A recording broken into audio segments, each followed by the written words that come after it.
सच्चिदानन्दरूपाय विश्वोत्पत्त्यादिहेतवे तापत्रयविनाशाय श्रीकृष्णाय वयं नमः।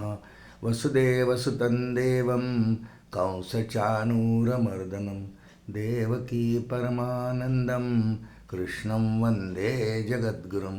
कृष्णाय वासुदेवाय हरये परमात्मने प्रणतक्लेशनाशाय गोविन्दाय नमो नमः। योऽन्तः प्रविश्य मम वाचमिमां प्रसुप्तां संजीवयत्यखिलशक्तिधरस्वधाम्ना अन्यांश्च हस्तचरणश्रवणत्वगादीन् प्राणान् नमो भगवते पुरुषाय तुभ्यं। श्री गोपाल कृष्ण भगवान की जय। लक्ष्मी वेंकटेशा गोविंदा गोविंदा गोविंदा। श्री विष्णू सहस्रनाम भगवंतांच्या 1000 नावांचं चिंतन आपण करत आहोत। आज आपल्यासमोर 6वा भाग आहे आणि श्लोक 5वा आहे। श्लोक म्हणून एकदा आपण आणि त्यानंतर मग काही चिंतन करूयात। स्वयंभू शंभुरादित्यः पुष्कराक्षो महास्वनः अनादिनिधनो धाता विधाता धातुरुत्तमः। श्री गोपाल कृष्ण भगवान की जय। भगवंतांच्या सगळ्याच नामांचा फार चांगला विचार आचार्यांनी भाष्यात मांडला आहे। आजच्या ह्या श्लोकामध्ये श्रोते हो 9 नावं आहेत। पहिलं नाव स्वयंभू असं आहे। पुष्कळ शब्द आपल्या परिचयाचा आहे हा। अनेक वेळा आपण तो वापरतो, अनेक जण वापरतात। स्वयंभू शब्दाची व्युत्पत्ती केली आहे शास्त्रकारांनी। स्वयमेव भवती इति शंभू, स्वयमेव भवती इति स्वयंभू, जो स्वतःहूनच प्रगट होतो, म्हणजे ज्याचा कोणी निर्माता नाही, ज्याला कोणी कारण नाही, पण जो सगळ्यांचं कारण आहे। आपण हा शब्द व्यवहारात जेव्हा ऐकतो तेव्हा आपण पुष्कळ ठिकाणी जातो, अनेक मंदिरांमध्ये आपण जातो आणि श्रद्धेने आणि प्रेमाने तिथली मंडळी सांगतात की इथलं हे शिवलिंग स्वयंभू आहे। चांगली गोष्ट आहे, कारण ते भगवंतांचंच एक रूप आहे आणि भगवंत स्वयंभू आहेतच, मग ते लिंगही स्वयंभू आहे म्हणायला काय हरकत आहे। अनेक मंदिरांमध्ये जेव्हा आपण जातो, प्राचीन मंदिरांमध्ये, त्या मूर्तीची उत्पत्ती कथा कुणाला माहिती नसते, ती कुठे उपलब्ध नसते, इतिहासांमध्ये नाही, पुराणांमध्ये नाही।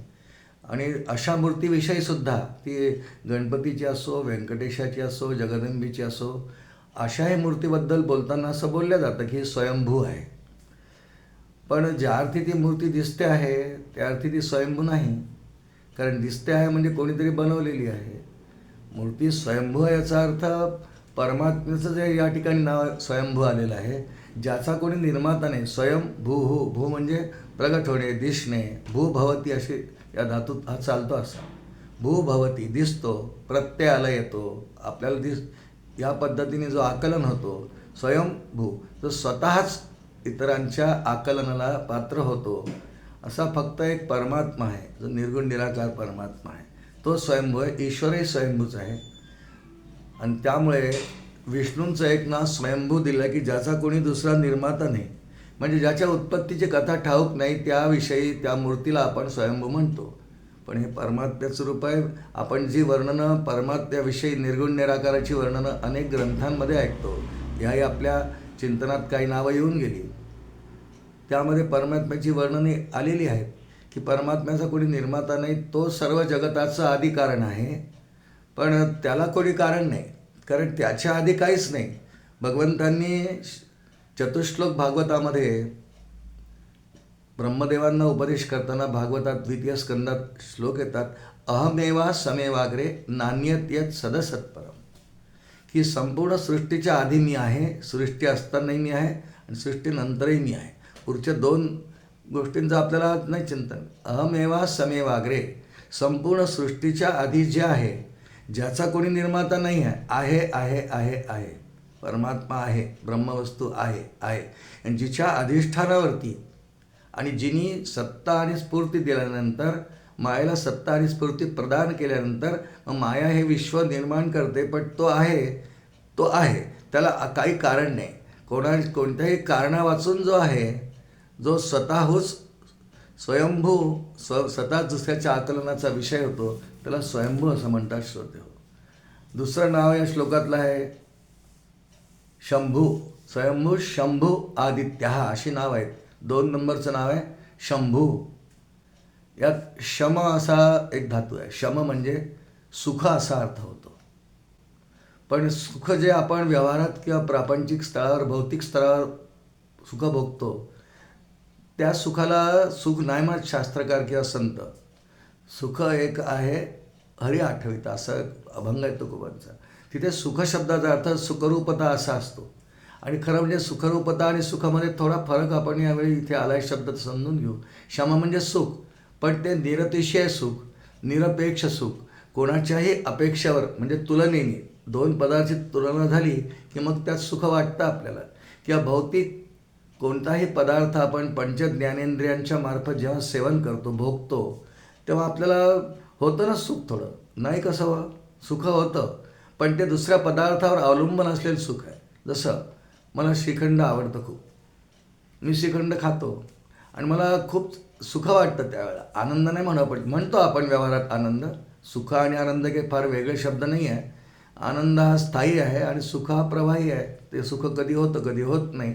ते निरतिशय नसतंय, ते निरपेक्ष नसतंय. मी श्रीखंड खाल्लं म्हणून मला सुख झालं. थोड्या वेळ विषय बदलला. माझ्या आवडीचा पदार्थ, दृश्य, डोळ्यांनी पाहणारा, नेत्रांचा विषय जो आहे, असा एखादा विषय माझ्यासमोर आला. उदाहरणार्थ मला क्रिकेटची मॅच फार आवडते आणि दूरदर्शनवर एखादी क्रिकेटची मॅच लागलेली आहे, लाईव्ह सुरू आहे. ते पाहताना मला खूप सुख होतं. आणि मॅच संपली की नंतर आता 1 महिनाभर मॅचेस नाही आहेत, म्हणजे मग ते सुख कुठे गेलं? ते गेलं. कारण ते दूरदर्शनच्या संचावरती आणि त्या चॅनलवरती अवलंबून होतं. ते त्या दिवशी सुखरूप होतं, लाईट होते, चॅनल सुरू होतं, केबलचे पैसे भरलेले होते, म्हणून मला ते दूरदर्शन ते निरपेक्ष नाही आहे. ते कोणत्या तरी दुसऱ्या पदार्थाच्या अपेक्षेने मला होणारं सुख. प्रपंचामध्ये कोणतंही होणारं सुख हे आपलं दुसऱ्यांवरती अवलंबून असणार असतं. कोणत्या तरी दुसऱ्या पदार्थापासून, भौतिक पदार्थापासून, 5 ज्ञानेंद्रियांच्या वृत्तीमधून ते सुख आपल्याला क्षणिक असं सुख मिळतं. ते चिरकाल स्थायी टिकणारं असं सुख ते नसतंय. पण परमात्म्याचं जे सुख आहे ते नेहमीसाठी टिकणारं असतं, त्याचं स्वरूप आहे. म्हणून या ठिकाणी एक नाव त्याचं शंभू. शम म्हणजे सुख, भू म्हणजे पुन्हा भवती, सुख निर्माण होणारा, सुख देणारा, निरतिशय सुख देणारा. आणि म्हणून पहा, बहुतेक महादेवांच्या मंदिरात गेल्यानंतर सगळे लोक गर्जना करतात, शंभो शंभो शंभो. म्हणजे हे शम, तू सुखरूप आहेस, सुखरूपच आहेस तू, आम्हाला सुख दे, भो आम्हाला दे, आम्हाला सुख दे, शंभो शंभो शंभो अशी आपण गर्जना करतो ना. त्यामुळे या ठिकाणी त्याला नावच शंभू असं दिलेलं आहे. स्वयंभू शंभू आदित्य. तिसरा नाव आजच्या श्लोकातलं आदित्य असं आहे. आदित्य म्हणजे सूर्य. आदित्य म्हणजे सूर्य आहे खरा अर्थ. आणि ज्योतिषाम प्रभुरंशान म्हणताना आदित्यानाम विभूती योगात भगवंतांनी म्हटलंच आहे, याचं वर्णन आलेलं आहे विभूती योगामध्ये. आदित्यानामम विष्णुम. सर्व आदित्य, 12 आदित्य आहेत बरं का. आणि यांना आदित्य का म्हणतात याची थोडीशी कारणमीमांसा आहे. की ह्याचं जे नाव आता आदित्य आपण अर्थ पाहतो आहेत, याला आदित्य का म्हणतात? कश्यप महामुनी यांना 2 पत्नी आहेत. एक अदिती आहे, एक दिती आहे. सख्या बहिणी आहेत. या दक्ष प्रजापतीच्या कन्या आहेत असं भागवतात वर्णन आहे. दक्ष प्रजापतीच्या कन्या आहेत, दोन्ही सख्या बहिणी आहेत. पण काय त्यांचं भाग्य आहे बघा. एकीच्या पोटी सगळे दैत्य आले आणि एकीच्या पोटी सगळे देव आले. या दिती आणि अदितीपैकी जी अदिती आहे, या अदितीपासून 12 आदित्य उत्पन्न झाले असं वर्णन आहे. त्यातला एक सूर्य आहे. 12 आदित्य आहेत, पण 12ही आदित्यांची आई ही अदिती आहे. आणि म्हणून अदितीचे पुत्र म्हणून आदित्य अशी एक व्युत्पत्ती याची. अदितीचे पुत्र म्हणून याचं नाव एक आदित्य पडलं आहे. ते विष्णूचेच अवतार आहेत सगळे. इंद्रसुद्धा विष्णूचा अवतार आहे, सूर्यसुद्धा विष्णूचा अवतार आहे. आणि त्यामुळे हे तर विराट पुरुषाचे डोळेच आहे चंद्र सूर्य, म्हणून त्यापासूनच उत्पत्ती झालेली आहे. म्हणून अदितीचे पुत्र म्हणून आदित्य. शिवाय अदिती शब्दाचा एक अर्थ पृथ्वी असा होतो. या पृथ्वीला अदिती म्हणतात. अनेक नाव आहेत पृथ्वीला, त्यांना धरणी आहे, मही आहे, पुष्कळ नाव आहे. पण त्यापैकी तिचं एक नाव, या पृथ्वी देवीचं एक नाव अदिती असं आहे. आणि हा अदितीचा पती आहे, त्याला पृथ्वीपती म्हणतो ना आपण. म्हणून अदितीचा पती म्हणून देखील आदित्य अशी सुद्धा एक व्युत्पत्ती आहे. आणि आदित्यरूप भगवान विष्णूंना, खरं सूर्यनारायणाविषयी श्लोक आहे, आदित्यश्च नमस्कारान् यो कुर्वन्ति दिने दिने जन्मांतर सहस्रेषु दारिद्र्यन्नोपजायते. जर या ठिकाणी आदित्य शब्दाचा अर्थ सूर्य असा घेतला तर याला नमस्कार करण्यात खूप तात्पर्य आहे. दिने दिने आदित्यश्च नमस्कारान् यो कुर्वन्ति दिने दिने. रोज वंदन सूर्याला करत केलं तर दारिद्र्य येत नाही असा या श्लोकाचा अर्थ आहे. अधिक पुष्कळ श्लोक आदित्य हृदय नावाचा ग्रंथही आहे. पण या ठिकाणी आदित्य हे नाव भगवान विष्णूंना दिलेलं आहे. ते दोन अंगांनी आपण पाहिलं, पृथ्वीचा पती आहे आणि अदितीचे पुत्र आहेत म्हणून आदित्य असं त्याचं नाव आहे. पुष्कराक्षो असं याचं पुढचं नाव. पुष्कराक्ष, पुष्कर या शब्दाचा अर्थ कमळ असा होतो. पुष्कर कमळ, अक्ष म्हणजे डोळे. ज्याचे डोळे नेत्र कमलासारखे आहेत. आणि नुसतं कमळासारखे असं नाही आहे, रामरक्षित असं वर्णन आहे. इथे नुसतं पुष्कराक्ष शब्द आला आहे, पण रामरक्षित थोडंसं छान वर्णन आहे. पीतम वासो वसानं नवकमल दल स्पर्धिनेत्रम प्रसन्नम. आपण हा रामरक्षितला ध्यानाचा श्लोक आहे. ध्याये दाजानुबाहुं धृत शरधनुषम बद्ध पद्मासनस्थम पीतम वासो वसानं नवकमल दल स्पर्धिनेत्रम प्रसन्नम. पुढे वामांकारूढ वगैरे. पण आपल्या कामाची ही मधली ओळ आहे. पीतम वासो वसानं नवकमल दल. भगवंतांचे डोळे कमळासारखे आहेत, कारण इथे शब्द पुष्कराक्ष आलेला आहे. विष्णू सहस्रनामात पुष्कराक्ष, कमळासारखे डोळे असणारा, कमळासारखे डोळे असणारा म्हणून याचं एक नाव पुष्कराक्ष. का असं विशेषण लावलं? कमळामध्ये ते नवकमल दल, नुकत्याच उमललेल्या कमलिनी पाण्यामध्ये, समुद्र नदीमध्ये उमलतात आणि सकाळी सूर्योदयाला त्या जेव्हा विकसित होतात, उमलतात, तेव्हा त्यामध्ये अत्यंत प्रसन्नता असते. ते ताजे तवाने असतात. नवकमल दलस याचा अर्थ अतिशय ताजं तवानं, सकाळी उमलल्याबरोबर ताजं तवान असतं. मग पुढे ते एक तर मिटून जाईल किंवा कोमेजून जाईल किंवा दुसऱ्या दिवशी त्याच्यात काही विशेष रस राहणार नाही, तेव्हा त्याच्याकडे तेवढा पाहून आनंद होणार नाही. इथे उमलतं जे कमळ आहे त्याच्याशी स्पर्धा करणारे याचे डोळे आहेत असं वर्णन आहे. त्याचे स्पर्धा करणारे डोळे आहेत. म्हणजे कसं? पीतम वासो वसानं नवकमल दल स्पर्धिनेत्र. ते ताजे आहेत, निवलेले आहेत आणि शांत असतं ते कमळ. सकाळच्या वेळेला, पहाटेच्या वेळेला जेव्हा ते उमलतं कमलिनी, ते असं शांत असतात. असे भगवंतांचे डोळे शांत, निवलेले. आणि दुसरी एक गोष्ट अजून महत्त्वाची अशी आहे, योगीभिर ध्यानगम्यम असं म्हणतात. भक्तांना आणि योग्यांना भगवंतांचं ध्यान करायला पाहिजे असं पुष्कळ ठिकाणी वर्णन येतं. शांताकारामध्ये भुजगशयनम या श्लोकात ते वर्णन आहे. शांताकारं भुजगशयनं पद्मनाभं सुरेशं विश्वाधारं गगनसदृशं मेघवर्णं शुभांगं लक्ष्मीकांतं कमलनयनं. तिथे शब्द आहे कमलनयनं. योगीभिर ध्यानगम्यम. हा योगीजनांचा, भक्तांचा ध्यानाचा विषय याचे डोळे आहेत. थोडासा भेद या शास्त्रकारांनी केला आहे. भगवंतांचं ध्यान करावं, भक्तांनी ध्यानाचा अभ्यास करावा, साधनरूप ध्यानामध्ये रमून जावं, म्हणजे केव्हा तरी साध्यरूप ध्यानात प्रवेश होईल. असे ध्यानाचे दोन प्रकार आहेत. आणि ध्यान भक्तांनी पण करावं, योग्यांनी पण, ज्ञानी माणसांनी पण करावं.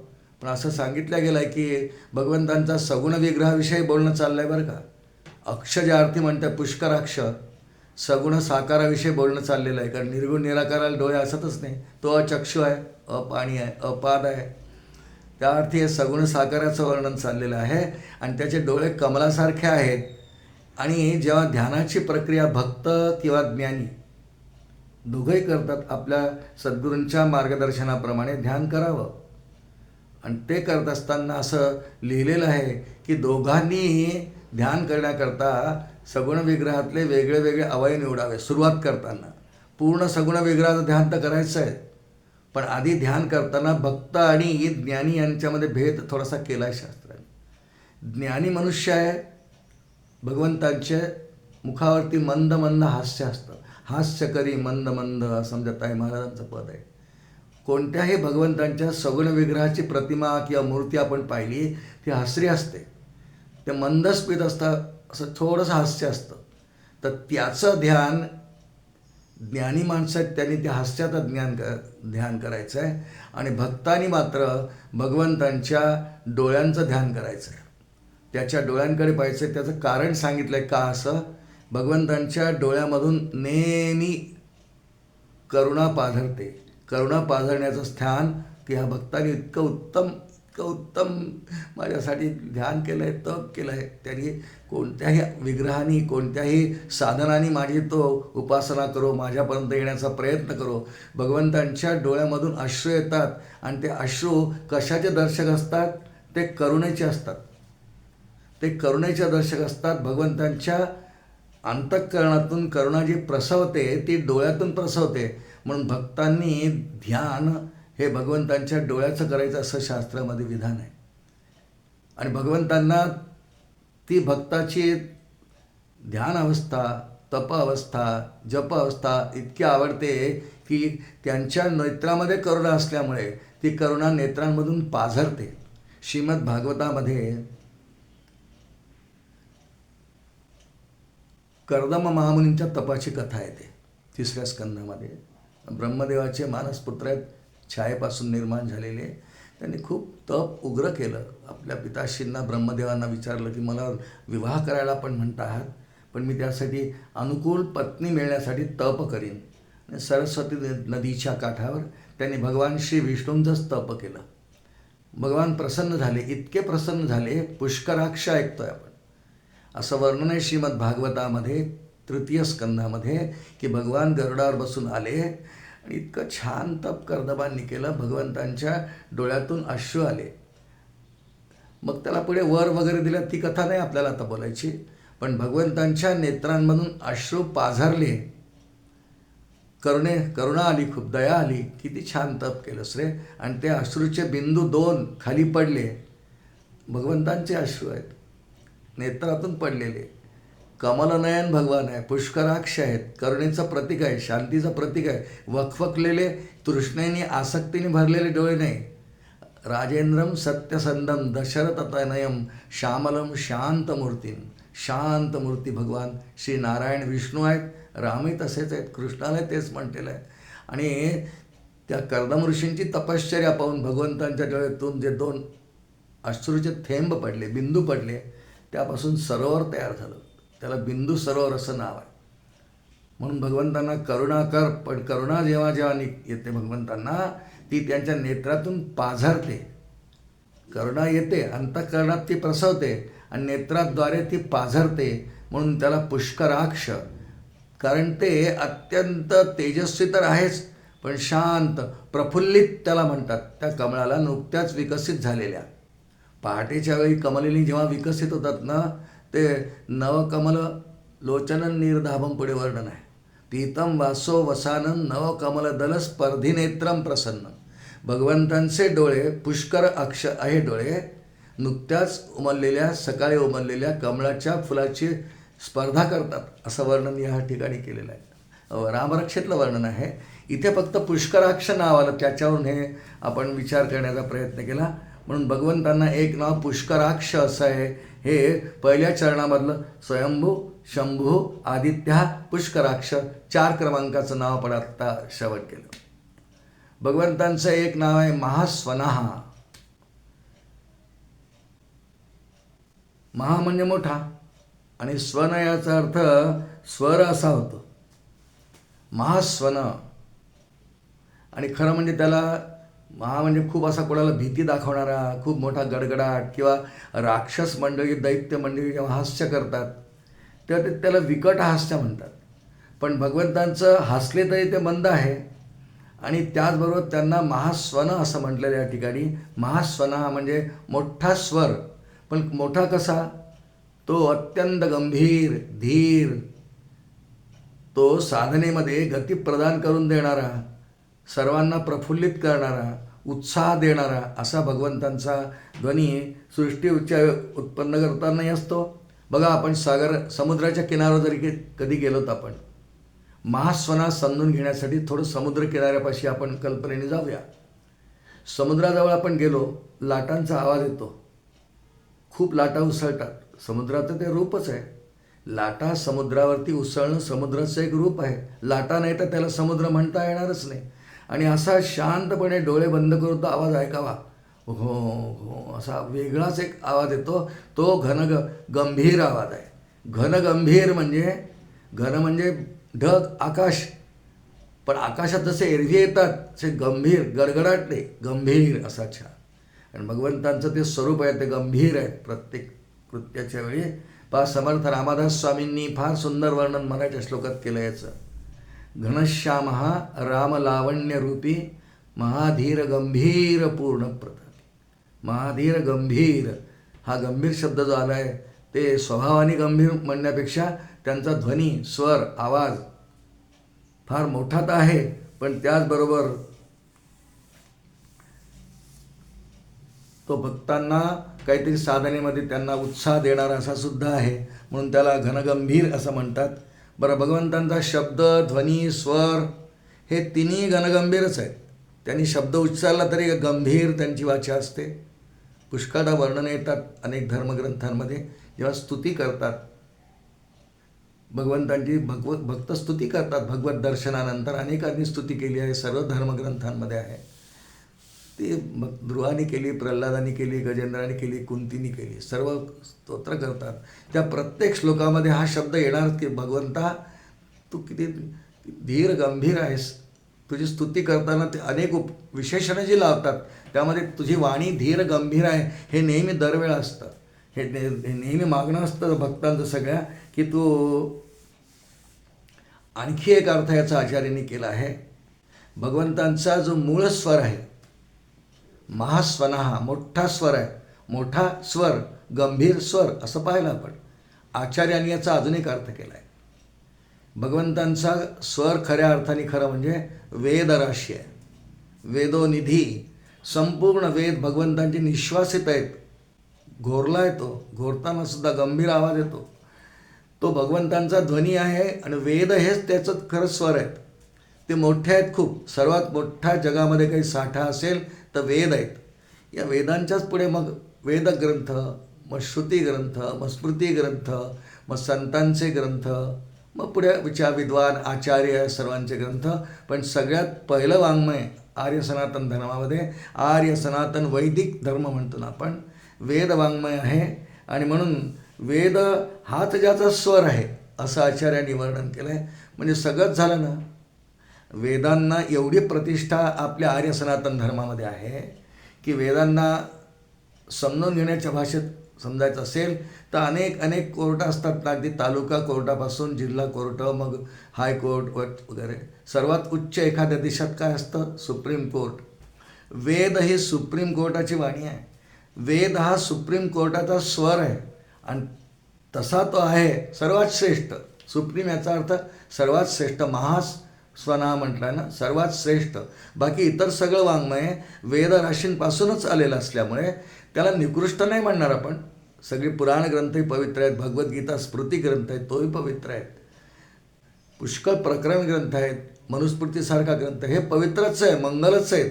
पण या सर्वांचा निधी हे सगळं जिथून निर्माण झाले ते वेद मात्र ज्याचं स्वरूपच आहे, हा स्वर ज्याचा आहे, भगवंतांचा स्वर म्हणजे वेद आहेत. भगवंतांचं इतकं प्रेम आहे श्रोते वेदांवर. भगवंतांचं अनेक गोष्टींवर प्रत्येक अवतारात प्रेम आहे. त्यात वेद, ब्राह्मण, गाय, ही पृथ्वी, धरणीमाता, यज्ञ, स्त्री या सर्व गोष्टींविषयी श्लोक येतात. यावर भगवंतांचं अत्यंत प्रेम आहे. श्रीमद भागवतामध्ये इथपर्यंत मत्स्य अवताराची कथा जेव्हा येते, भगवान स्वतःच वेदच आहे. सर्वस्य चाहम हृदय सन्निविष्टो मत्तस्मृती ज्ञानमपोहनंच. वेदैश्च सर्वैर अहमेव वेद्यो, मीच वेद आहे. वेदांतकृत वेदविद एव च अहम, मीच आहे सगळं. तोच वेद आहे, त्याचा स्वर्त आहे तोच वेद आहे. इतकं प्रेम आहे. मत्स्य अवतारामध्ये भगवंतांनी फक्त वेदरक्षणाकरता मत्स्य अवतार घेतला असं वर्णन आहे. पूर्ण कथा आपल्याला पाहिजे नाही, पण समुद्रामध्ये हयग्रीव नावाच्या दैत्याने ती लपवून ठेवलं होते वेद. भगवंतांनी सत्यव्रत राजावरती अनुग्रह केला, त्याला आशीर्वाद दिला, आणि त्याचं सहाय्य घेऊन भगवंतांनी समुद्राच्या मध्यभागी जाऊन हयग्रीव नावाच्या एका दुष्टाने दैत्याने लपवून ठेवलेले वेद सुरक्षित वर आणले. कारण भगवंतांचं वेदांवर प्रेम आहे नव्हे, वेदच ज्याचा स्वर आहे, स्वरूपच आहे, स्वर आहे, स्वरूप आहे. म्हणून या ठिकाणी महास्वनः सांगताना आचार्य हाही एक अर्थ केलेला आहे. स्थूल सूक्ष्म अशी दोन्ही भगवंतांची रूपं असतात आहेत. द्वेवाव ब्रह्मणो रूपे मूर्तंच च अमूर्तंच अशी बृहदारण्यक श्रुती आहे. दोन्ही स्थूल आणि सूक्ष्म दोन्हीही कोणत्याही रूपात परमात्मा असला आणि त्याचा जो ध्वनी निघेल तो अत्यंत धीर आणि गंभीरच आहे. वराह अवताराची कथा आपण तपासून. वराह भगवान जेव्हा प्रगट झाले, श्रीमद भागवताच्या तृतीय स्कंदातच ही कथा आहे, एकदम मोठी गर्जना केली आणि धीर गंभीर गर्जना करून भगवान बाहेर आले आणि नंतर आकाशात झेप घेतली, समुद्रात झेप घेतली आणि मग पुढे त्यांनी ती लपवलेली पृथ्वीवरती घेऊन आले इत्यादी अशी कथा आहे. तेव्हाही वराह भगवंताच्या अवतारात आल्यानंतरही भगवंतांनी धीर गंभीर गर्जना केली असंच वर्णन आहे. म्हणून भगवंतांचा महास्वनः मोठा स्वर, स्वन शब्दाचा अर्थ स्वर असाही पाहिला आपण, आणि भगवंतांचे स्वर मुख्य स्वर वेदच आहे असे वर्णन आपण ऐकलं. महास्वनः पहिल्या चरणांमधल्या स्वयंभू शंभू आदित्य पुष्कराक्ष महास्वनः अशा 5 शब्दांचा अर्थ आत्तापर्यंत पाहिला. दुसऱ्या चरणामध्ये अनादिनिधनो, अनादिनिधनो असा हा एकच दोन्ही मिळून एक शब्द आहे. हे एक नाव आहे अनादिनिधनो. अनादिनिधनो याचा अर्थ त्याला अनादी काळापासून निधन नाही, जन्म नाही, मृत्यू नाही. तो स्वेच्छेने अवतार घेतो, सगुणसाकार होतो. तो आपल्याला वाटतं की याचं शरीर माझ्यासारखंच आहे, आपल्यासारखंच राम दिसतात, कृष्ण दिसतात, वामन दिसतात, आपल्यासारखं शरीरधारी दिसतात. तेव्हा अनेकांचा आपला असा संभ्रम होतो की ह्या आपल्यासारखाच तर आहे. पण भगवान श्रीमद भगवद्गीतेत बोलले, अवजानंती माम मूढा मानुषीन तनुमाश्रितम. जे मला फक्त मनुष्य असं मानतात, मी मनुष्य योनीत अवतार घेतो, मानव योनीत अवतार घेतो, पण फक्त मला जे मनुष्यच मानतात, माझ्या मूळ स्वरूपाकडे पाहतही नाही की मी कोण मूळ आहे, ते अवजानंती माम मूढा, त्यांना मूढ म्हटलं आहे भगवंतांनी. भगवंतांना जन्ममृत्यू नाही. जन्ममृत्यू यासाठी नाही कारण ते जे कर्म करतात, कर्म केल्यासारखं दाखवतात किंवा कर्माचा लेप त्यांना लागत नाही. पद्मपत्र मिवांबसा, अर्जुना मी सर्व कर्म करतो, जन्म कर्मच मे दिव्यम एवं व्यो वेत्ती तत्वतः असं भगवद्गीतेत वर्णन आहे. 4th अध्यायामध्ये भगवान कर्म करतात पण कर्माचा लेप त्यांना लागत नाही. आणि त्यामुळे कर्माचा लेप ज्याला लागतो, कर्माचे 2 लेप असतात, 2च दोष कर्मामध्ये असतात. एक मी केलं हे, आणि मला त्या कर्माचं काहीतरी फल हवं आहे. कर्मफलाची अपेक्षा आणि कर्मफल मी कर्म केल्याचा अहंकार, हे 2च असल्यामुळे जीवाला तो हे कर्म करतो, त्यामुळे कर्तृत्व बुद्धीने करतो, म्हणून त्याला त्या कर्माचा भोगता व्हायला पुन्हा जन्म घ्यावा लागतो. अशी कर्तृत्व भोक्तृत्व भ्रांती किंवा कर्तृत्व आणि भोक्तृत्व भगवंतांच्या कोणत्याही लीलेमध्ये अवतार घेतल्यानंतर नसतंय. राम अवतारात असो, कृष्ण अवतारात असो, भगवान करतात. अर्जुन मी कर्म करतो पण मी त्यात लिप्त होत नाही, मी फार अलिप्त राहून सगळी कर्म करतो आणि त्यामुळे त्यांना जन्म नाही. जन्माला कारण पूर्वकर्म असते प्रत्येक जीवाच्या. पूर्वजन्मांमध्ये अनेक हजारो जन्मामध्ये केलेल्या कर्म, त्यामुळे आपल्याला हा जन्म मिळत असतो. पण भगवंतांचा जन्म अवतार म्हणून अवतार असतो, तो जन्म नाहीच, तो स्वेच्छेने असतो. श्रीमद भागवतात 10व्या स्कंदात श्लोक येतो, अस्यापि देव बपुषो अस्यापि देव वपशो मदनुग्रहस्य स्वेच्छामयस्य न भूतमयस्य कोपी. पांचभौतिक देह जो सर्वसामान्य माणसांचा आपला असतो, तसा भगवंतांचा पांचभौतिक पंचमहाभूतांनी बनलेला देह नाही. कारण पूर्वकर्मांचा परिणाम प्रारब्धवशात जन्मजन्म घ्यावा लागतो. त्यांना देह पांचभौतिक म्हणजे पंचमहाभूतांनी बनलेला मिळतो आणि मग त्याचा नाश होतो. कारण त्या देहाचे धर्म आहेत, अस्ति जायते वर्धते विपरिणमते अपक्षीयते नश्यते, 6 धर्म आहेत. त्याप्रमाणे तो संपतो. दिसतो संपतो, दिसतो संपतो, असं हे सगळं उपाधीमध्ये गुंतल्यामुळे हे सगळं अखंड होत राहतं. पण भगवंतांचं असं नाही आहे. भगवंतांना प्रारब्धच नाही आहे. प्राक आरब्ध, पूर्वजन्मातलं काही प्राक म्हणजे प्राचीन जुनं, आरब्ध म्हणजे कर्म नाही आहे. त्यामुळे भगवंतांचा जो जन्म असतो अनादि निधनो, हे त्यासाठी त्याचं नाव ठेवलं आहे. तुकोबांनी एका ठिकाणी वर्णन केलं आहे. मग तुझ्या जन्माचं कारण काय? प्रेमाने म्हणतात पांडुरंगाला, घेणे लागे तुझं रूप आणि नाम. कशामुळे? तुला तर प्रारब्ध नाही. पतित हे आम्ही दैव तुझे, आम्ही पापी हेच तुझं दैव आहे. आमच्या पाप्यांचा उद्धार करण्याकरता तू येतो, हेच तुझं प्रारब्ध आहे. बाकी तुला प्रारब्ध नाही रे. मी दिव्य कर्म करतो अर्जुना, जन्म कर्मचे मे माझे दिव्यम एवं यो व्यक्तितत्वतः. आणि त्यामुळे भगवंतांना जन्म मृत्यू सामान्य माणसासारखं नाही, म्हणून अनादि निधनो असं भगवंतांना नाम दिलेलं आहे. पुढचं नाव आहे भगवंतांचं दुसऱ्या चरणातलं धाता. याचा अर्थ धारण करणारा, पोषण करणारा, भूतकृत भूतभृत अशा अर्थाचा भूतभृत शब्द एक भगवंतांचं नाव आधी येऊन गेलेलं आहे पहिल्या श्लोकामध्ये. त्याचं आपण चिंतन करताना याचा अर्थ पाहिला आहे.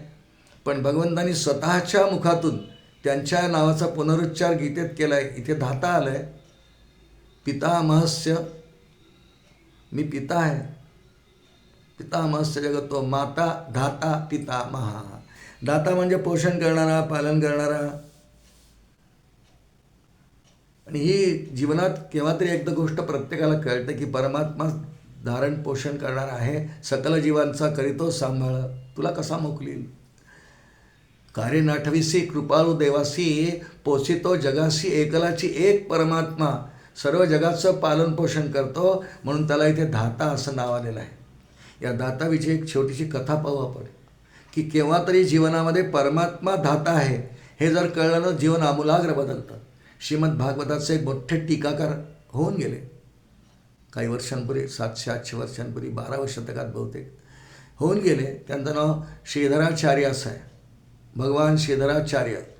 सज्जनगडावरती आत्ता मागच्या शतकात होऊन गेलेले हे वेगळे, ते श्रीधर कवी वेगळे, श्रीधर स्वामी वेगळे, हे श्रीधराचार्य असे 3 श्रीधर आपल्या महाराष्ट्राच्या परिचयाचे आहेत. पण हे भागवतावर टीका करणारे आणि यांच्या टीकेचा आधार घेतल्याशिवाय कुण्याही भागवतावर निरूपण करणाऱ्याला, अभ्यास करणाऱ्याला पुढे जाता येत नाही. श्रीधराचार्य यांच्या जन्माची एक कथा यांच्या चरित्रामध्ये येथे श्रोते हो. हे ज्या ठिकाणी राहत होते हे दरिद्र होते, अतिशय अज्ञानी, काही यांना विशेष ज्ञान वगैरे काही नव्हतं. आणि ज्या राज्यात राहत होते त्या राज्यामध्ये प्रधान आणि राजा यांचा काही संवाद झाला. राजाने विचारलं, प्रधान म्हणतात, महाराज किती अज्ञानी असला त्याने जर अभ्यास केला तर तो ज्ञानी होऊ शकतो. राजा म्हणाला, असं कसं होईल, तू सिद्ध करून दाखव. कितीही अज्ञानी असला त्याला जर आपण काही साधना दिली, अभ्यास दिला तर तो ज्ञानी होऊ शकतो. राजा म्हणाला, असं कसं होऊ शकेल, तू सिद्ध करून दाखव. याने विचार केला की खरोखरच एखादा अज्ञानी जीव ज्याला काही येत नाही असा शोधला पाहिजे. कळलं की असा श्रीधर नावाचा मुलगा आहे, गरीब आहे, आईवडील आहेत घरी आणि त्याला काही विशेष ज्ञान वगैरे नाही, काही नाही, तो असा वेडगळच आहे. त्याच्याकडे गेले. त्याला म्हटलं, बाळा तुला जर का मी साधना काही करायला सांगितली करशील का? तो म्हणे, कशासाठी? तो म्हणे, नाही असंच, तू चांगला ज्ञानी होशील, तुझी प्रसिद्धी होईल, तुला पैसे मिळतील, मला आईबाबांची सेवा करायची असते. म्हणे, मी नाही करणार, मी आईबाबांकडे लक्ष देणार आहे. तू आईबाबांची काळजी करू नको म्हणे, त्यांच्या पोषणाची जबाबदारी मी घेतो. ते प्रधान म्हणाले, मी त्यांच्या पोषणाची जबाबदारी घेतो, त्यांचं सगळं सहाय्य, आर्थिक सहाय्य, धनधान्य, त्यांची रोज काळजी मी घेईन. तू मात्र एका मंदिरात शांतपणे बसून मी सांगतो तसा जप करत राहा, तू ज्ञानी होशील. त्यांनी विचार केला की आईवडिलांच्या पोषणाची जबाबदारी घेतात आहे धाता स्वरूपात. धाता शिकतोय आपण शब्द, काय हरकत नाही. गरीब होतेच, दारिद्र्य होतं. विचार केला की काही चांगलं कीर्ती वगैरे मिळेल, राजा प्रसन्न होईल, आपल्याला धन वगैरे मिळेल. म्हणून श्रीधर हा लहान मुलगा 10-12 वर्षांचा एका मंदिरात जाऊन बसले आणि तिथे त्यांनी प्रधानांनी दिलेला जप काय ध्यान करायला लागले. पारमार्थिक साधन त्यांनी काही सांगितलं की तुला ज्ञानी करणार नाही. बसले त्या आशेने. काही दिवस गेले आणि एक दिवस हे ज्या ठिकाणी खाली बसले होते वरती त्या घंटा होती. मंदिरात घंटा असतात ना, घंटा नाद करतो आपण, त्या घंटेवरती एका चिमणीनी घरटं बांधलं होतं आणि चिमणीने पिल्लं पण दिली होती. चिमणीचं कसं काम असतं बघा, बाहेर जायचं, मग काही चारा म्हणा, जे त्या लहान बाळांना अजून डोळे उघडलेले नाहीत ते डोळे उघडायच्या पर्यंत त्यांना पंख येईपर्यंत ती पालनपोषण चिमणी करते. धाता तिने यायचं, त्यांच्यासाठी काही कण आणायचे, त्यांना पचेल रुचेल असे बारीक धान्याचे कण, कुठे कुठे पडलेले भाताचे अन्नाचे कण, असं पाणी थोडंसं द्यायचं, ते चोच त्यांनी उघडायची, चोच ते त्यांनी गिळायचे. हे पाहत वरती हा प्रकार सुरू आहे. 2-3 पिल्लं आहेत. पंख येईपर्यंत चिमणी पिल्लांची काळजी घेते. आता श्रीधर जे 10-12 वर्षाचे खाली साधनेला बसलेत, एक दिवस प्रसंग असा आला की त्यांची आईची वेळ झाली, पण त्यांना भूक लागली असेल, माहिती नाही काय झालं. ती पिलं थोडी मोठी झाली, 5-7-8 दिवसाची झाली. आता काही दिवसांनी डोळे येणार आहेत, पंख येणार आहेत, मग ते उडून जाणार आहेत आणि आपलं भक्ष्य ते शोधणार आहेत. पण तोपर्यंत आईची वाट पाहतात आहे. त्या 3-4 पिल्लांपैकी घरट्यातून एक पिल्लू खाली पडलं. मृत नाही झालं, खाली पडलं आणि ते करत आहे. त्याला भूक लागली आहे. आई याची वाट पाहते, आईला यायला वेळ अजून, त्याला भूक लागली आहे. बरं, त्याला स्वतःला आपल्या खाण्याची काही सोय करता येत नाही, खूप लहान आहे, डोळेच तर नाही उघडले, पंख नाही अजून, ते जाईल कुठे. अजून त्याची स्वतःची भरारी सुरू व्हायची आहे. खाली पडलं आहे. श्रीधर पाहतात आहे. त्यांनी पाहिलं, अरे अच्छा, हे पडलं, याची आई यायची आहे, आता याला हात लावा, हातात घ्यावं. तर ते फार मोठी चूक आहे.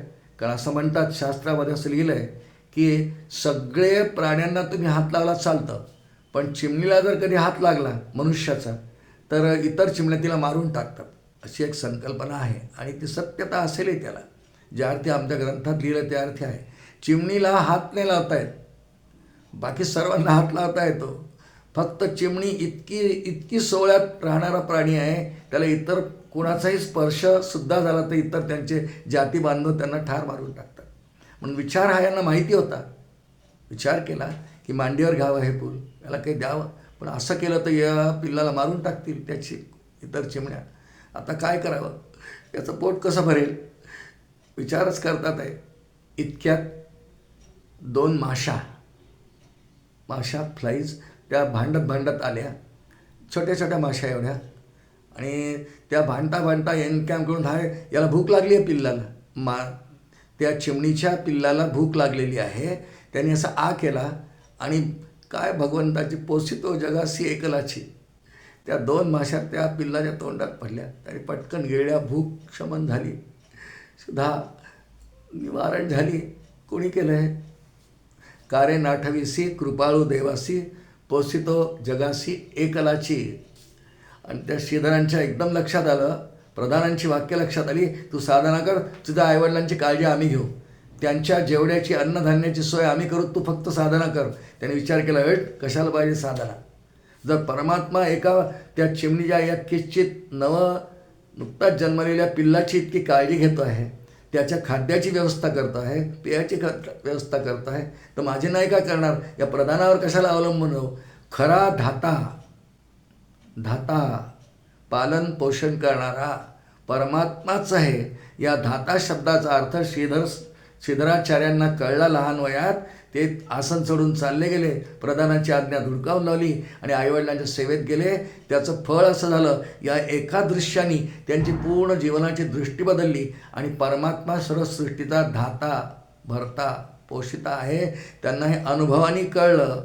आणि त्यानंतर इतका अधिकार, बस एवढीच एकदा गोष्ट कळली ना, त्वमेव केवलं कर्तासी त्वमेव केवलं धर्तासी.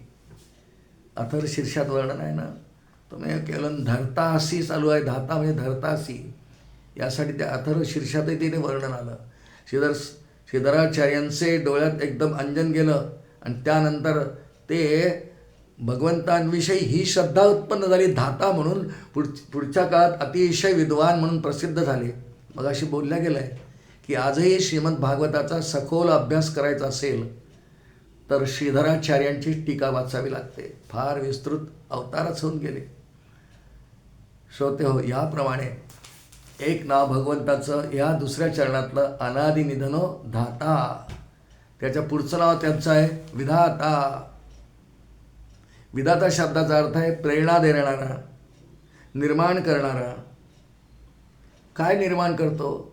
भगवान जीवाला त्याच्या पूर्वजन्मातल्या कर्म फलोन्मुख झाली की जन्म देतो. पुन्हा तो या जन्मात काही कर्म करतो. मग त्या कर्मांचे फळ कोण देणार? आता काही कर्म करतो, पूर्वजन्मातल्या कर्माप्रमाणे जन्म देतो, कर्मफळ मिळाली पुढच्या जन्मातली. आता तो काही कर्म करतो, मग याचं फळ कोण देईल? कारण मुळात जर आपण विचार केला तर कोणीही देहधारी व्यक्ती जे कर्म करतो, कर्म तर जड आहे. जड असल्यामुळे कर्म काही फल देऊ शकत नाही. मग कोणीतरी फलदाता पाहिजे ना. तो फलदाता ईश्वर आहे. म्हणून ईश्वराला कर्म फलदाता, कर्माध्यक्ष म्हणतात. तो काही ढवळाढवळ नाही. तो साक्षी रूपाने ज्या जीवाची जी कर्म आहेत तशा कर्माप्रमाणे त्याला फल देत असतो. अशा अनेक आख्यानं अशी दृष्टांतरूप पुराण ग्रंथांमध्ये आहेत, जीवनात सतत घडत असतात की ज्याला त्याला ज्याच्या त्याच्या कर्माप्रमाणे फळ देणारी एक व्यवस्था आहे आणि त्याला विधाता असं म्हणतात. विधाता म्हणजे प्रेरणा देणारा, निर्माण करणारा, कर्म फल देणारा. जीव तसा अवश्य आहे. जीवाला आपल्या मनाने काय करता येत नाही. बरं, कर्म कधीही केलं किती जन्मानंतर ते फलोन्मुख होईल? एखाद्या कर्माचं फळ एखाद्या जीवाला किती जन्मानंतर मिळेल हे सांगता येत नाही. पण ते कर्म किती कोटी जन्म गेले तरी, 1 कोटी जन्म गेले तरी, पहा श्लोकच आहे, मनुस्मृतीतला श्लोक आहे, फार सुंदर श्लोक आहे. अवश्यमेव भोक्तव्यम, अवश्यमेव भोक्तव्यम कृतकर्मम शुभाशुभम. जे होऊन गेलेलं कर्म शुभ अशुभ दोन्ही. अवश्यमेव भोक्तव्यम शुभकर्म कृतकर्मम शुभाशुभम ना भुक्ते क्षीयते कर्म जन्मकोटी शतैरपि. जन्मकोटीर्शतैरपि ना भुक्ते क्षीयते कर्म. ते कर्म भोगल्याशिवाय संपत नाही. ते चांगलं असो वाईट असो. चांगलं कर्म केलं असेल कधीतरी चांगलं फळ देईल. चांगल्या कर्माला पुण्यकर्म म्हणतात. म्हणून पुण्यकर्माचं फळ चांगलं म्हणजे सुख देणारं होईल. सुख भौतिकच सुख. आणि वाईट कर्म केली असतील, पापकर्म केली असतील तर नाभुक्ते क्षीयते कर्म, तेही संपणार नाही. वाईट कर्माला पापकर्म म्हणतात. पापकर्माचं फळ दुःख आहे, पुण्याचं कर्म सुख, पुण्यकर्माचं फळ सुख आहे. असं सुखदुःख अखंड जे आपल्या जीवनात येत असतात त्याला जबाबदार आपली पूर्वकर्म आहेत. ती भोगल्याशिवाय संपत नाही. ना भुक्ते म्हणजे न भोगता, क्षीयते कर्म, क्षीयते म्हणजे संपणे. ना भुक्ते क्षीयते कर्म जन्मकोटी शतैरपि. कोट्यावधी जन्म गेले तरी ते कर्म तसं सुरक्षित राहतं आणि फलं दिल्याशिवाय राहत नाही. महाभारतामध्ये कथा आहे ते पहा, भीष्माचार्यांची. विस्ताराने नाही पाहू आपण, दृष्टांत म्हणून. भीष्माचार्य शरपंजरी पडले, अर्जुनाने बाण प्रयोग केले, ते शरपंजरी पडले. ते इच्छामरणी आहे. त्यांना उत्तरायण प्रारंभ झाल्याशिवाय देहत्याग करायचा नाही आहे, इच्छामरणी आहे. मग त्यांचा मृत्यू समय जवळ आला. भगवान सर्व पांडवांना घेऊन तिथे गेले. पांडवांना घेऊन तिथे गेल्यानंतर भीष्माचार्यांना भगवंतांनी वंदन केलं. भीष्माचार्यांनी भगवंतांना नुसतं मनाने केलं. हाताला बाण लागले, हात वर नाही घेत आहेत. वंदन केलं, देवा कसं काय आता ते देहपात होणार आहे. त्यांच्या अंतसमयी उभं राहावं म्हणून भगवान आले. पांडव बरोबर आहेत. आणि भगवंतांनी युधिष्ठिराला सांगितलं, काही प्रश्न विचार, माझा ज्ञानी भक्त आहे, सर्व प्रश्नांची उत्तर देऊ शकतो. आणि इथे भीष्म आणि युधिष्ठिर संवादाच्या माध्यमातूनच तर ज्याचं आपण चिंतन करतोय श्री विष्णू सहस्रनाम स्तोत्र आलं आहे. राजधर्म सांगितला, क्षात्रधर्म सांगितला, स्त्रीधर्म सांगितला, वर्णाश्रम धर्म सगळे सांगितले. आणि त्या सांगता सांगता त्यामध्येच श्री विष्णू सहस्रनाम आलं. आता त्यांचा अंत्यसमय आला आहे. भीष्माचार्य भगवंतांकडे पाहून म्हणतात, भगवंता तू आलास, आता मी अतिशय आनंदाने प्राणत्याग करतो. उत्तरायण सुरू होत आहे, पण मला एका प्रश्नाचं उत्तर दे देवा. बोला भीष्म, काय म्हणताय? ज्ञानी बघतायत बरं का. देवा, मी हा पूर्ण जन्मभर कधीही असत्य बोललो नाही. अखंड ब्रह्मचर्य पालन केलं, अखंड तुझी स्मृती केली, तुझ्या चिंतनात राहिलो, कधीही एकही दिवस तुझ्या चिंतनाशिवाय घालवला नाही. म्हणजे तुझी भक्ती केली, सत्य बोललो, कुणाची निंदास्तुती केली नाही, रागद्वेषाने अंतःकरण कधी लिप्त माझं झालं नाही या जन्मामध्ये. बरं, मग तरीसुद्धा मला शरपंजरी भोगण्याचं हे कर्म का भोगावं लागतं याचं उत्तर मला तू दे. भीष्माचार्य शरपंजरी आहेत. देवा, हे कर्म मला का भोगावं लागतं याचं मला उत्तर हवं आहे. भगवान हसले. ना भुक्ते क्षीयते कर्म जन्मकोटी शतैरपी. हे आपण जे ऐकलं ना वचन, ते उत्तर आहे. भगवान म्हणतात, भीष्मा, तू या जन्मात अतिशय सदाचाराने जगलास, सत्य प्रतिज्ञच राहिलास, ब्रह्मचारी राहिलास. पण थांब, तुला तुझा मागचा जन्म दाखवला. या जन्मात काही केलं आहे का? नाही देवा, मागच्या जन्मामध्ये मी काही दुष्कृत्य केलं नाही, अनाचार केला नाही, दुराचार केला नाही, पाप म्हणून काहीच केलं नाही. बरं, अजून एक जन्म मागे जा. तिसरा जन्म, चौथा, पाचवा. करता करता करता भगवंतांनी भीष्माचार्यांना, शरपंजरी असलेल्या भीष्माचार्यांना 100वा जन्म, ह्या जन्मापासून मागचा 100वा जन्म दाखवला. आणि भीष्माच्या डोळ्यात पाणी आलं. देवा, मला कळलं म्हणे, विधाताच आहेस तू. मी 100 जन्मापूर्वी जे कर्म केलं त्याचं फळ आहे. पण हे पांडवांना कळू दे काय आहे, त्यांच्या निमित्ताने जगाला कळू दे की ना भुक्ते क्षीयते कर्म जन्मकोटी शतरेपी कळू दे. भीष्माचार्य म्हणाले, मला असं दिसलं देवा, ह्या जन्मापासून मागे जर गेलो, 100वा जन्म मागचा माझा, मी एक राजपुत्र होतो, शूर होतो, पराक्रमी होतो. मी युद्धाला जायचो, नेहमीच जायचो. एक वेळा युद्धाला गेलो, जिंकलो. त्या युद्धाचा उन्माद इतका उन्माद झाला की मी सगळं विसरलो. वाटेने रस्त्याने येत होतो घराकडे, एक सरडा पडलाय खाली, तो मेलेला एक सरडा खाली जमिनीवर पडलेला आहे. मी तो खाली उतरलो नाही, घोड्यावरून पाहिलं, माझ्या मार्गात सरडा आला, अशुभ. मला क्रोध आला, कारण विजयाच्या उन्मादात होतो, महालात जायचं होतं, पिताश्रींना बातमी सांगायची होती, मी जिंकलो म्हणून. या उन्मादात मी वाकलोय नाही, उतरलोय नाही. खाली बाणाचं एक टोक घेतलं, धनुष्य बाण होता जवळ, बाण घेतला, बाणाच्या टोकाने तो सरडा मेलेला उचलला आणि तो असा भिरकावून दिला.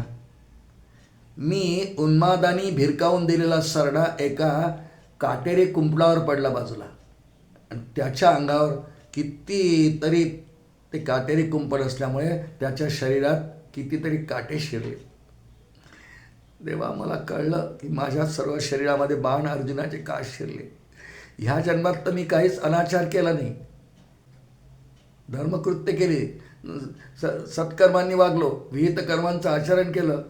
पण 100 जन्मापूर्वींचं हे कर्म मला आत्ता फलोन्मुख होऊन भोगायला लागतंय. कळलं देवा, तू फार, तुझी न्यायव्यवस्था, साक्षी व्यवस्था, फलदाता म्हणून तो जो आहेस, फारच चांगली देवा. विधाता म्हणून तुला मी वंदन करतो.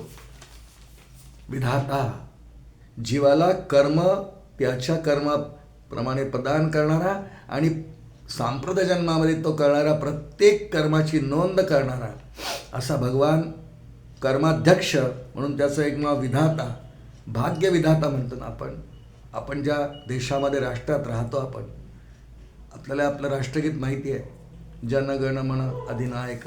त्याच्यामध्ये एक शब्द येतो, भारत भाग्य विधाता. विधाता शब्द का टाकला गेला तिथे? या भारताचं भाग्य निर्माण करणारा विधाता, याचं कर्मफलांप्रमाणे त्याला जीवन प्रदान करणारा, त्याप्रमाणे भारत भाग्य विधाता. आता आम्ही स्वतंत्र झालो, तू आमचा ध्वज आहेस, म्हणजे ध्वजाकडे पाहून प्रार्थना आहे की तू आमचा भाग्य विधाता हो. कधी या भारतावर पुन्हा दुष्ट शक्तींचं आक्रमण होऊ देऊ नको. आमचं भाग्य, म्हणजे आमचं हे सर्व आता पुढचं जीवन, स्वातंत्र्याविषयीचं हे भाग्य, हे टिकून राहू दे, अक्षय राहू दे, अशी त्या ध्वजाला वंदना करता बंकिमचंद्र चॅटर्जींनी हे जे लिहिलेलं आहे जनगण मन, त्यात उल्लेख आहे भारत भाग्य विधाता. तिथे विधाता शब्दाला आहे. याचा अर्थ प्रेरणा देणारा, निर्माण करणारा, टिकवून ठेवणारा विधाता. आणि या श्लोकातलं अखेरचं नाव आहे धातुः उत्तमः. धातुरुत्तमः संधी झालाय. धातुः उत्तमः एकच नाव. या सर्व विश्वाचा विचार जर आपण केला, जी निर्मितीच ईश्वराची आहे, सर्व निर्मितीचा जर आपण विचार नीट केला तर अगदी सृष्टीच्या उत्पत्तीपासून काही मूलद्रव्य भगवंतांनी निर्माण केली, त्यांना धातू असं म्हणतात. ती किती आहेत, काय विज्ञानाचा विषय, 80, 85, 90 काय आहेत, नेमका आकडा आता मला आठवत नाही, पण ती काहीतरी आहेत, 90च्या आसपास आहेत मूलद्रव्य धातू. याचं एक नाव इथे धातुः उत्तमः. या सर्व धातूंना निर्माण करणारा जो आहे, निर्माताच आहे, आणि म्हणून याचं नाव धातुः उत्तमा ठेवलं आहे. शिवाय या सगळ्या धातूंची, प्रत्येक धातूची काही वैशिष्ट्य आहे. सोन्याचं काही वैशिष्ट्य आहे, सोनं धातू आहे, चांदी धातू आहे, प्लॅटिनियम धातू आहे, आर्सेनियम धातू आहे, पुष्कळ धातू आहेत, तांबा आहे, ही धातू आहेत. आणि मग यांच्या पलीकडे मूळ द्रव्य जे भगवंतांनी निर्माण केली सृष्टी निर्मितीच्या वेळी, त्यानंतर एकही नवीन धातू आजपर्यंत विज्ञान तयार करू शकलेलं नाही. सगळ्या धातू जेवढ्या सृष्टीच्या भरणपोषणासाठी आवश्यक आहेत, तितक्या सगळ्या धातू भगवंतांनी निर्माण केल्या. म्हणून धातू उत्तम, सर्वांना निर्माण करणारा उत्तम धातू. खरं सर्व सृष्टीचं मूलद्रव्य धातू परमात्माच आहे.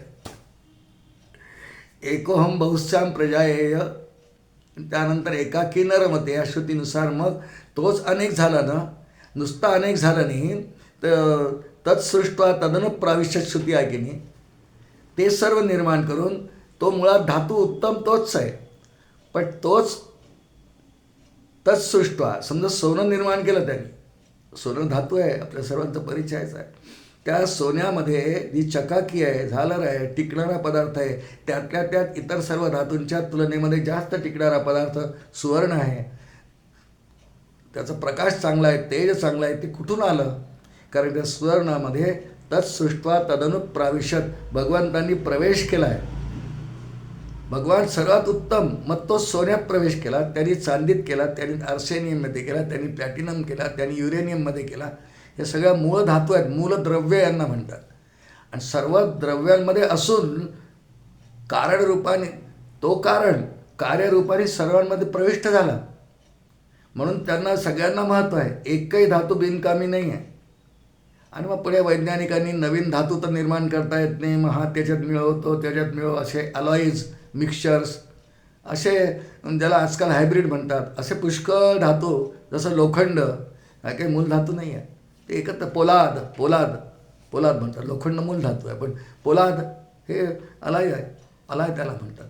एकत्र अनेक धातू आणून 2 धातू, 3 धातू, 4 धातू एकत्र आणून मग त्याचाही उपयोग असतोय, नाही असं नाही. त्याचा उपयोग आहे, पुढे बरेच प्रकार झाले, असे एकाधिक मिसळल्याचे अनेक प्रकार झाले, पण ते मूलद्रव्य नाही. मूलद्रव्य जेवढे आहेत तेवढेच ह्या सर्वांमध्ये भगवान प्रविष्ट झाले. म्हणून सर्वांपेक्षा वेगळा तर आहेच कारणरूपाने, पण सर्वांमध्ये श्रेष्ठ आहे, कारण त्याच्यापासून सगळे उत्पन्न झाले. निर्माता तो आहे, सगळी त्याची निर्मिती आहे. आणि निर्मितीपेक्षा निर्माता वेगळा असतो, सिद्धांत आहे. आणि त्यामुळे भगवंतांनी इतक्या धातू सगळ्या उत्तम केल्या, पण या सर्व धातू त्याच्यापासूनच उत्पन्न झाल्या असल्यामुळे त्याला धातुः उत्तमः असं नाव आहे. हे भगवंतांचं नावच दिलेलं आहे. श्रोते हो, याप्रमाणे आज ज्या श्लोकाचा आपण अभ्यास केला, स्वयंभू शंभुरादित्य पुष्कराक्षो महास्वनः अनादिनिधनो धाता पुष्करा विधाता धातुरुत्तमा, 9 श्लोकांचा आपण चिंतन आणि अभ्यास करण्याचा प्रयत्न केला. श्रीमद आद्य शंकराचार्यांनी फार विस्तृत भाष्य आणि टीका प्रत्येक नावावर केली आहे. पुन्हा आपण म्हणतो आहे की त्याचाच आधार घेऊन, त्यांच्या भाष्याचा, श्रीमद आद्य शंकराचार्यांच्या भाष्याचा आधार घेऊन हे चिंतन करण्याचा प्रयत्न आहे. सेवारूप, ज्याचा लाभ व्हावा सर्वांना. ज्यांना विष्णू सहस्रनामाची रुची आहे, जे नित्य नियमाने म्हणतात, गावोगावी आसे तू हिमाचल विष्णू सहस्रनाम म्हणण्याचा प्रघात आहे, लोक म्हणतात श्रद्धेने. पुष्कळांना त्याचे अर्थ नसतात माहिती. बऱ्याच लोकांना माहिती असतात. पुष्कळ ज्ञानी लोक आहेत, हुशार आहेत, विद्वान आहेत, अभ्यासक पुष्कळ आहेत. त्यांचा अभ्यास आहे, त्यांची पुनरावृत्ती होईल, रिव्हिजन होईल. आणि ज्यांना अभ्यास नाही त्यांना करण्याची संधी मिळेल इतकं हे त्यांनी ती करावी. आणि ज्यांनी आपल्या ओळखीचे लोक असतील त्यांना हे पाठवावं चिंतन, जेणेकरून त्यांना प्रवृत्ती होईल, ते विष्णू सहस्रनाम रोज वाचायला लागतील. इतकं आपल्याशी बोलतो आणि आजच्या श्लोकाचं चिंतन या ठिकाणी थांबतो. श्री गोपाल कृष्ण भगवान की जय. अनंत कोटी ब्रह्मांड नायक राजाधिराज सच्चिदानंद सद्गुरु श्री ब्रह्मचैतन्य रामानंद प्रल्हाद महाराज की जय. जय जय रघुवीर समर्थ.